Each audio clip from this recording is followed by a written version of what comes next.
Nike has officially unveiled images of the Air Max 95 Black Grape, a new edition set to release in spring 2026. This pair builds on the momentum of the returning Air Max 95 Grape while offering a fresh take inspired by the iconic color story. Purple and Dusty Cactus accents give it that familiar grape identity, but with a noticeably different layout from the original.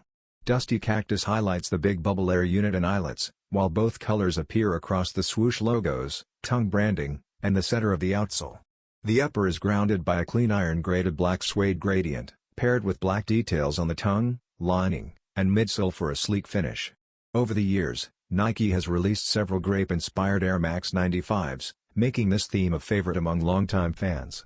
The Black Grape continues that legacy and is scheduled to release via Nike and select retailers with a retail price of $190.